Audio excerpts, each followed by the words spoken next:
could be my new Shake your child. body, baby girl, make it go side to side. Earthquake, earthquake, whoa, you blow my mind. Hips are going left and those hips are going. Perkenalkan, nama saya Elvina Subiring dengan NIM 323-11-11-008. Perkenalkan, nama saya Angelina Laborator Digital dengan NIM 3233-11-1004. Perkenalkan, nama saya Erga Menalu dengan NIM 3233-111458. Perkenalkan, nama saya Siti Haryani dengan NIM 3232-111004.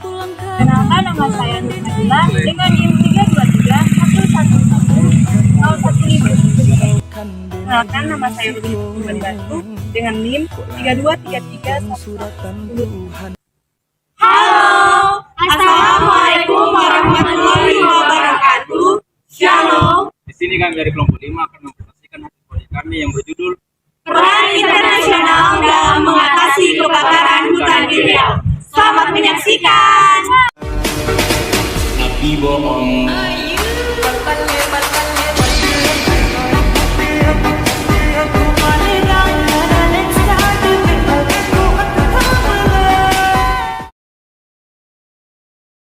Pemirsa, permasalahan kabut asap akibat pembakaran hutan di Indonesia Untuk itu Malaysia menawarkan wilayah kerjasama dalam Selain dikeluhkan para wisatawan, dikhawatirkan kabut asap akan menghambat pemilihan umum Singapura yang digelar hari ini.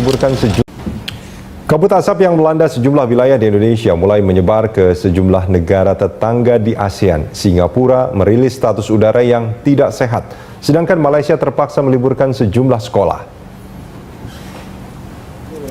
Negara tetangga yang terkena dampak kabut asap cukup parah adalah Singapura. Menurut laporan National Environment Agency, sebuah badan di Singapura yang menangani permasalahan lingkungan, polutan standar indeks di Singapura sudah masuk kategori tidak sehat. Warga Singapura semakin terganggu menyusul memburuknya kualitas udara akibat kabut asap. Bahkan indeks polutan di Singapura mencapai level tertinggi sepanjang tahun ini. Asap tebal juga menyelimuti sebagian besar wilayah kota Kuala Lumpur dan beberapa negara bagian di Malaysia. Pemerintah memutuskan untuk menghentikan proses belajar mengajar karena intensitas kabut asap semakin berbahaya bagi kesehatan warga, terutama anak-anak. Dari 57 stasiun pemantau udara yang ada di Kuala Lumpur, 34 diantaranya mencatat tingkat udara yang berbahaya bagi kesehatan. Warga juga diimbau untuk tidak banyak melakukan aktivitas di luar rumah. Malaysia juga sedang berupaya menciptakan hujan untuk mengurangi kabut asap. Tidak hanya Singapura dan Malaysia, sejumlah wilayah di Brunei Darussalam juga dilanda kabut asap. Warga setempat mulai mengeluhkan kondisi kabut asap akibat kebakaran hutan dan lahan di Sumatera dan Kalimantan ini. Adapun diagram fishbone yang dapat kelompok kami ambil dari permasalahan hubungan internasional Indonesia dengan negara luar dalam menangani kebakaran hutan di Riau adalah yang pertama, cuaca ekstrim. Kebakaran hutan di Riau Indonesia sering terjadi akibat cuaca ekstrim dan faktor-faktor lainnya. Musim kering yang panjang menyebabkan curah hujan rendah dan kelembapan udara turun, membuat vegetasi kering dan rentan untuk terbakar. Suhu panas yang ekstrim memperburuk kondisi ini dengan meningkatkan risiko kebakaran. Angin kencang selama musim kering dapat mempercepat penyerapan api, menjadikannya sulit untuk dikendalikan. Yang kedua, praktik pembukaan lahan.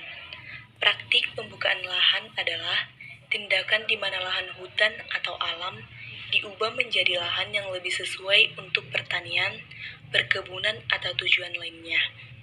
Di Riau, praktik ini sering terkait dengan perusahaan kelapa sawit yang membuka lahan hutan atau gambut dengan cara menebang pohon dan membersihkan vegetasi untuk mengembangkan perkebunan kelapa sawit. Selain itu, petani juga sering membuka lahan untuk pertanian dengan cara serupa, melakukan penebangan pohon dan pembakaran untuk membersihkan lahan sebelum menanam tanaman pertanian mereka. Yang ketiga, kurangnya penegakan hukum. Kurangnya penegakan hukum merupakan masalah serius dalam upaya mengatasi praktik ilegal pembukaan lahan di Riau. Beberapa faktor yang mempengaruhi kurangnya penegakan hukum termasuk praktik korupsi dan penyuapan yang mempengaruhi integritas aparat penegak hukum, keterbatasan sumber daya, baik dalam hal personal maupun anggaran, yang membuat mereka sulit untuk mengawasi dan menindak pelanggaran hutan dengan efektif. Keterbatasan teknologi dan akses ke wilayah yang terpencil juga menjadi hambatan, dan dalam beberapa kasus, dukungan politik atau tekanan dari pihak-pihak tertentu dapat menghalangi upaya penegakan hukum. Yang keempat adalah perluasan perkebunan kelapa sawit. Perluasan perkebunan kelapa sawit telah menjadi faktor kunci dalam masalah kebakaran hutan di Riau. Perusahaan kelapa sawit seringkali melakukan perluasan dengan menebang hutan yang ada, termasuk hutan primer atau gambut, untuk memberi tempat bagi tanaman kelapa sawit. Tindakan ini menghilangkan vegetasi alami yang dapat memperlambat penyerapan api selama musim kering. Selain itu, pembuatan saluran drainase yang mengeringkan lahan gambut sering digunakan dalam perkebunan kelapa sawit, dan ini menurunkan tingkat air dalam tanah, membuat gambut menjadi mudah terbakar selama musim kering. Indonesia merupakan negara yang memiliki hutan yang sangat luas. Dan tak jarang juga kita mendengar banyak kasus tentang kebakaran hutan di Indonesia. Salah satunya kasus yang kami angkat adalah kasus kebakaran hutan di Riau. Riau merupakan bagian provinsi yang ada di Indonesia. Seperti yang kita ketahui, Indonesia merupakan negara kepulauan. Riau memiliki pusat kota yang berada di Pekanbaru, dan tidak hanya itu, Riau merupakan wilayah yang memiliki suhu yang cukup panas. Sebagian wilayah di Riau dipenuhi dengan gambut dan dapat mengakibatkan mudahnya terjadi kebakaran hutan di wilayah tersebut. Yang terjadi di Riau memiliki dampak yang berpengaruh terhadap negara, masyarakat, dan kehidupan alam yang ada di Indonesia. Hal ini juga berhubungan dengan tujuan utama negara, yaitu yang tertulis dalam Undang-Undang Dasar tahun 1945 pada alinea keempat, yaitu yang isinya adalah memajukan kesejahteraan umum, mencerdaskan kehidupan bangsa, dan ikut melaksanakan ketertiban dunia yang berdasarkan kemerdekaan, perdamaian abadi, dan keadilan sosial. Kebakaran hutan di Riau, Indonesia telah lama menjadi perhatian serius bagi negara tetangga, Malaysia dan juga Singapura. Asap tebal yang dihasilkan oleh kebakaran hutan ini secara langsung mempengaruhi kualitas udara dan juga kesehatan, terlebih pada masyarakat di Malaysia dan juga Singapura. Sebagai respon terhadap ancaman bersama ini, Indonesia, Malaysia dan juga Singapura telah membangun kerjasama yang begitu erat dalam penanggulangan kebakaran hutan dan juga kabut asap. Pentingnya kerjasama ini tidak dapat diabaikan. Ketiganya telah merancang perjanjian bersama yang memungkinkan mereka untuk berbagi informasi secara real time, sumber daya pemadam kebakaran, serta teknologi pemantauan yang canggih. Selain itu, mereka juga telah bersama-sama melaksanakan operasi pemadam kebakaran yang lintas batas untuk mengatasi titik-titik api yang muncul di wilayah perbatasan. Nah, kita akan melihat bersama dalam video ini bagaimana upaya bersama yang telah berhasil menurunkan tingkat kebakaran hutan, memperbaiki kualitas udara, dan melindungi kesehatan masyarakat di 3 negara ini. Kerjasama ini menjadi contoh nyata tentang bagaimana negara ASEAN dapat berkolaborasi untuk mengatasi ancaman lingkungan bersama, serta memberikan inspirasi bagi dunia dalam penanggulangan bencana alam dan juga perlindungan dalam lingkungan. Penyelesaian kasus kebakaran hutan di Riau memerlukan kerjasama yang kuat dengan negara-negara ASEAN, seperti Malaysia dan Singapura. Mereka mengakui bahwa kerjasama regional sangat penting dalam mengatasi masalah kebakaran hutan yang sering melintasi batas negara. Dukungan dari negara-negara tetangga ini dalam mengawasi dan menanggapi kebakaran, serta memprotes dampak asap terhadap kualitas udara dan kesehatan warganya dianggap sebagai faktor penting. Selain itu, kita juga dapat menyoroti pentingnya perluasan kerjasama global melalui organisasi internasional seperti PBB dan Perjanjian Perubahan Iklim. Mengingat dampak masalah kebakaran hutan, Riau pada tingkat global dalam hal perubahan iklim dan kerusakan lingkungan. Mereka juga mendukung peran organisasi lingkungan dan kemanusiaan internasional dalam memberikan bantuan teknis, sumber daya, dan bantuan darurat dalam upaya penanggulangan masalah itu. Namun, kelompok ini mungkin juga menekankan perlunya transparansi dan pertanggungjawaban dan penanganan kebakaran hutan, termasuk pemantauan independen, pelaporan yang jujur, dan tindakan penegakan hukum yang tegas terhadap pelaku kebakaran ilegal. Peraturan yang mengatur kebakaran hutan mencakup beberapa undang-undang dan peraturan jurisdik Undang-Undang Nomor 32 Tahun 2009 tentang Perlindungan dan Pengelolaan Lingkungan Hidup. Undang-Undang Lingkungan Hidup merupakan dasar hukum yang mengatur perlindungan lingkungan termasuk hutan. Selain itu, Undang-Undang Nomor 16 Tahun 2011 tentang Kehutanan, Undang-Undang Kehutanan juga relevan dan pengelolaan hutan di Riau. Untuk mengatasi masalah kebakaran hutan, Peraturan Pemerintah Republik Indonesia Nomor 57 Tahun 2016 tentang penyelenggaraan, pengendalian kebakaran hutan dan lahan menjadi pedoman penting. Peraturan ini menguraikan langkah-langkah yang lebih spesifik dan mencegah dan mengulangi kebakaran hutan dan lahan serta menetapkan kewajiban dan pertanggungjawaban pihak terkait. Selain itu, Peraturan Presiden Republik Indonesia Nomor 59 Tahun 2017 tentang pengendalian kebakaran hutan berperan penting dalam menentukan kerangka kerja, pengendalian, dan pengulangan kebakaran hutan dan lahan. Peraturan ini memuat panduan dan pedoman lebih rinci dalam menangani masalah tersebut terkait kebakaran. Hubungan antara kasus kebakaran hutan di Riau dan hak asasi manusia atau HAM. Hubungan keduanya sangat erat terkait. Kebakaran hutan ini memiliki dampak yang signifikan terhadap HAM, terutama dalam hal kesehatan dan lingkungan hidup. Asap yang dihasilkan oleh kebakaran dapat menyebabkan masalah kesehatan serius, termasuk gangguan pernapasan dan penyakit jantung, yang melibatkan hak atas kesehatan. Selain itu, hak atas informasi juga menjadi relevan, karena masyarakat berhak untuk mengetahui penyebab kebakaran dan dampaknya pada kesehatan serta lingkungannya. Transparansi dan pelaporan yang tepat mengenai kebakaran hutan juga merupakan bagian dari hak ini. Kebakaran hutan dapat dianggap sebagai pelanggaran hak atas lingkungan hidup sehat karena merusak ekosistem, menghasilkan asap berbahaya, dan berkontribusi pada perubahan iklim.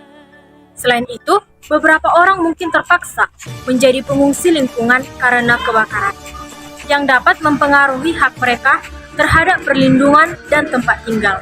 Oleh karena itu, dalam menangani masalah kebakaran hutan, penting untuk mempertimbangkan implikasinya terhadap HAM dan memastikan tindakan yang diambil sesuai dengan prinsip-prinsip dan norma HAM yang relevan. Malaysia dan Singapura merespon Indonesia dalam konteks kebakaran hutan di Riau dengan mengedepankan kerjasama lintas negara untuk mengatasi masalah ini.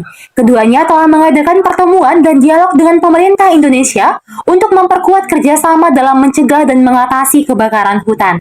Selain itu, Malaysia dan Singapura telah mengirimkan bantuan teknis berupa tim pemadam kebakaran dan peralatan yang mendukung upaya pemadam kebakaran hutan di Riau, termasuk peralatan pemadam kebakaran, helikopter, pesawat pemadam kebakaran, dan personil ahli. Pertukaran data dan informasi terkait pemantauan kualitas udara dan pergerakan titik api juga menjadi fokus kerjasama. Selain itu, Malaysia dan Singapura telah mengeluarkan peringatan kesehatan kepada warga mereka dan mengambil tindakan tegas seperti menutup sekolah dan aktivitas luar ruangan untuk melindungi kesehatan masyarakat dari dampak kabut asap yang berasal dari kebakaran hutan di Indonesia Provinsi Riau. Kesepakatan dan kerjasama bersama juga ditegaskan, mencerminkan komitmen mereka untuk berkolaborasi dalam tingkat regional dan juga internasional dalam mengatasi masalah kebakaran hutan dan kabut asap di negara ASEAN. Respon ini mencerminkan upaya bersama untuk menjaga keberlanjutan lingkungan dan kesejahteraan masyarakat di kawasan tersebut. Tidak hanya Malaysia dan Singapura, berikut beberapa negara organisasi yang bekerja sama dengan Indonesia dalam menanggulangi kebakaran hutan yang terjadi di Riau. Selama kebakaran hutan di Riau, Indonesia telah menjalin kerjasama dengan beberapa negara dan lembaga internasional dalam upaya penanggulangan kebakaran hutan dan kabut asap. Selain Malaysia dan Singapura, negara-negara seperti Amerika Serikat, Australia, dan Kanada telah memberikan bantuan teknis dan sumber daya, termasuk personel pemadam kebakaran, pesawat pemadam kebakaran, dan peralatan. Uni Eropa juga ikut memberikan dukungan teknis dan bantuan dalam pemantauan serta mitigasi kebakaran hutan. Selain negara-negara, badan seperti Badan Lingkungan Hidup dan Kehutanan Amerika atau US EPA telah berkolaborasi dengan pemerintah Indonesia dalam pemantauan kualitas udara dan pergerakan kabut asap. Selama penanggulangan kebakaran hutan di Riau, Indonesia mendapatkan bantuan dan dukungan dari berbagai organisasi internasional, dan lembaga regional. ASEAN atau Perhimpunan Negara-Negara Asia Tenggara memainkan peran penting dalam memfasilitasi koordinasi antara negara-negara anggotanya. UNDP atau Program Pembangunan PBB bekerja sama dengan pemerintah Indonesia untuk meningkatkan kapasitas pemadam kebakaran, pemantauan kebakaran hutan, dan rehabilitasi lahan yang terbakar. UNOCA atau Qatar Koordinasi Urusan Kemanusiaan PBB membantu dalam koordinasi bantuan kemanusiaan selama krisis kebakaran hutan, termasuk bantuan bagi masyarakat yang terdampak. UNEP atau Badan Lingkungan PBB memberikan dukungan teknis dan pemantauan dalam upaya mitigasi kebakaran hutan dan dampaknya terhadap lingkungan. WHO atau Organisasi Kesehatan Dunia memberikan panduan dan dukungan teknis terkait dampak kesehatan dari asap kabut yang dihasilkan oleh kebakaran hutan. Kerjasama dengan organisasi internasional ini telah menjadi penting dalam menangani krisis kebakaran hutan di Riau dan wilayah sekitarnya, serta dalam menjaga kesehatan masyarakat dan lingkungan yang terpengaruh.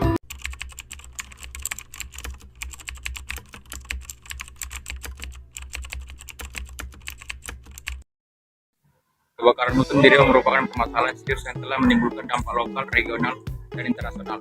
Faktor penyebabnya meliputi kebakaran hutan ilegal dan perubahan penggunaan lahan yang telah mengakibatkan masalah serius seperti kabut asap yang merugikan kualitas udara, lingkungan, dan kesehatan masyarakat. Kerjasama antara Indonesia dan Malaysia dalam menangani kebakaran hutan dan mengatasi dampak kabut asap menjadi krusial karena seringkali kabut asap menyebar ke negara tetangga, mengaruhi kualitas udara dan kehidupan warga. Selain kerjasama regional dan internasional, ada peraturan dan undang-undang yang mengatur masalah lingkungan dan pengelolaan hutan di Indonesia. Penting untuk memperlakukan undang-undang ini dan memberikan sanksi kepada pihak yang terlibat dalam pembakaran hutan ilegal. Di samping itu, partisipasi masyarakat setempat juga memiliki peran penting. Melibatkan mereka dalam upaya mencegah kebakaran hutan dan penanggulangan bencana merupakan langkah yang konstruktif. Pemberdayaan masyarakat dan edukasi tentang praktik-praktik berkelanjutan dan pengelolaan hutan dapat membantu mencegah kebakaran hutan serta menjaga keberlanjutan lingkungan dan ekosistem yang penting bagi semua. Ku tatap langit di pagi hari, ku awali hari dengan doa. Semoga satu hari ini bisa dipenuhi oleh senyum. Walaupun terkadang hujan turun dan air mata juga mengalir, di hari yang tak berjalan dengan mulus, besok pun tetap semangat. Di dalam mimpiku selalu terlihat ada diriku sendiri yang dengan bebasnya melakukan semua hal yang ingin aku lakukan. Hidup bagai Demikian hasil proyek kami. Jika ada kata-kata maupun tindakan yang kurang berkenan, minta maaf dan semoga video yang akan menginspirasi banyak orang dan menjadi edukasi bagi kalangan kita. Kelompok kami mengucapkan dan terima kasih.